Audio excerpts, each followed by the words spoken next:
Union Pacific is one of the largest rail carriers operating in the United States. And if that name stands out to you, it might be because they've been in the news a lot over the last 6 months or so. They were one of the major rail carriers involved in the White House brokered contract talks late last year that produced an agreement without any guaranteed paid sick days, rejecting one of the central demands of rail workers. There were some good things that came out of that, including an increase in pay, but one of the main things they were asking for, the ability to be sick and not have to work anyway during a pandemic, was rejected. Now, look, you have to be sympathetic to Union Pacific. Obviously, they don't have $10 to rub together. How are they going to afford to give workers sick days? They just don't have any cash.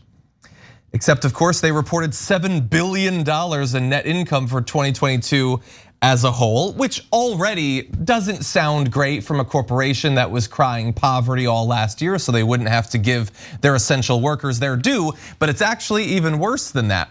Because for that year, for 2022, the company's employee pay and benefits rose by about $500 million, or 12%, that's good. That's $4.6 billion they spent. That's far less than the $6.3 billion they spent solely on repurchasing shares of stock.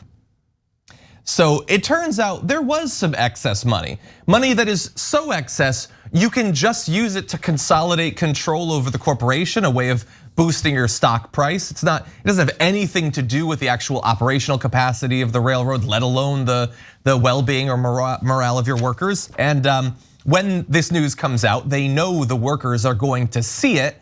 They're not gonna like it.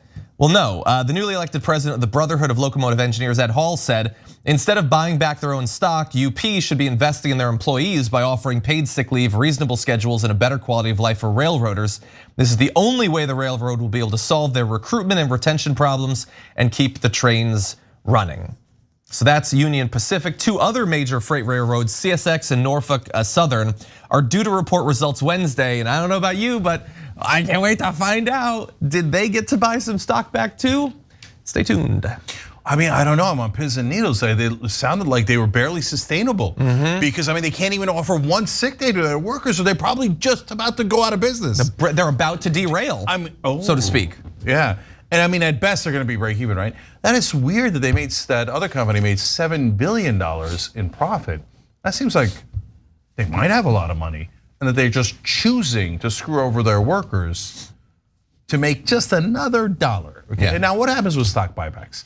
Well, there's two main reasons you do it. One is executives' compensation and options are a lot of times tied to the stock price. So if you buy back a lot of stock, it inflates the stock price, and then the executive compensation becomes much higher. So they have an incentive to go, oh, the most important investment we could make is not in our workers, hell no. In our infrastructure, hell no. Making a better product, hell no. My salary, hell yes. Okay, so that's, by the way, guys, they're not angels, they're not geniuses, they're regular dudes that are just saying, yeah, of course I want the money. What did you think I was gonna do? Give it to someone else? No, and which leads to the second reason that they're doing these buybacks. They're taking it home before people wake up and go, oh, what have you guys been doing, right? There's a lot of attention paid to the railroads because of the potential strike. So there was like extra heat that they normally never see. And there could be a little bit of like, well, if we do buybacks, a lot of that money just gets taken home by the richest people in the company, shareholders, et cetera, et cetera. It's gone, they can never get it because we already took it home. You keep it inside the company, maybe they figure out that we're full of crap and that, hey, this is basically a utility now, right? I mean, there's a lot of different things that can happen, but of course it won't happen because who's the one that crushed the workers in politics in this particular case? Joe Biden. Yep. And Pete Buttigieg. They came out and they said, oh no, hell no, they're not allowed to strike. No, the company will keep all $7 billion, okay? And the workers will get no sick days, and if you guys try to strike, there's going to be legal ramifications.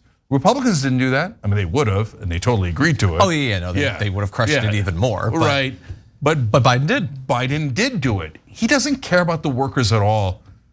The corporate Democrats, moderate Democrats that mainstream media tells you are these lovely human beings who care so much about the Democratic agenda. Joe Biden doesn't believe in his own agenda. He pretended to be in favor of the unions, and at the most spectacular moment when he could have helped them, he could have forced a company to take their terms instead of forcing the workers to take the company's terms.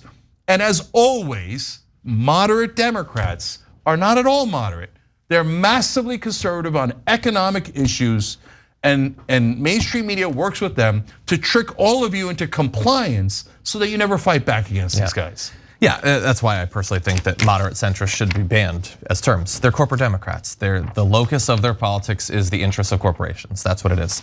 But I also want to put what Union Pacific did in perspective, because sure, they bought back $6.3 billion of shares, but they're basically broke compared to Chevron, which announced $75 billion in stock buybacks. Wow, holy cow.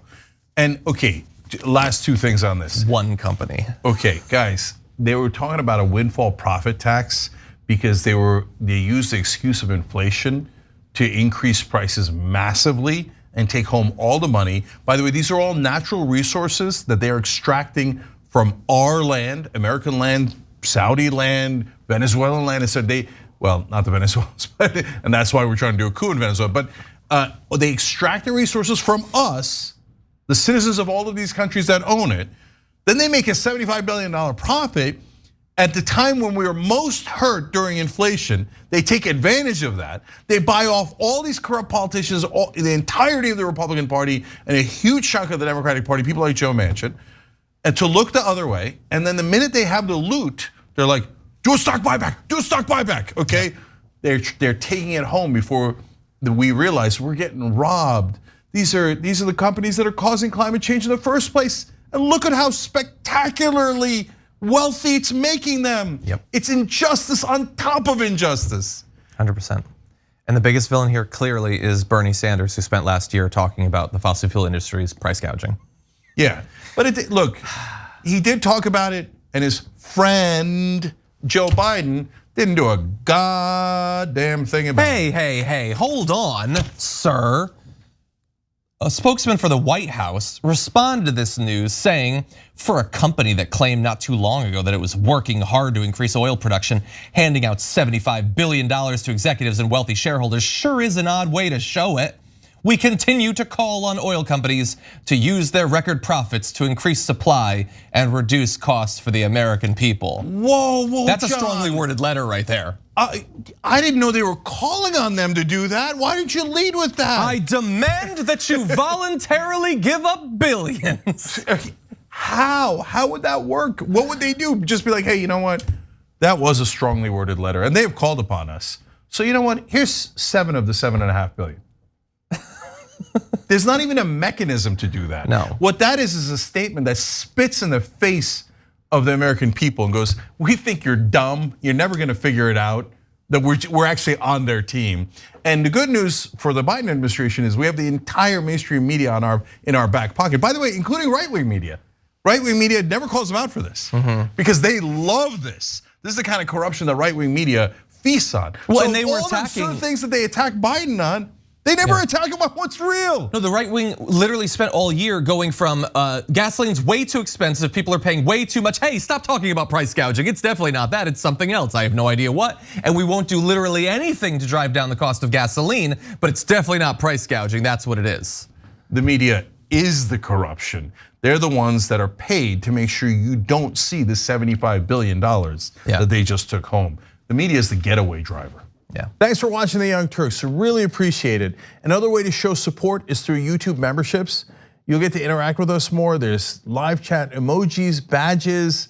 You've got emojis of me, Anna, John, JR. So those are super fun. But you also get playback of our exclusive member-only shows and specials right after they air.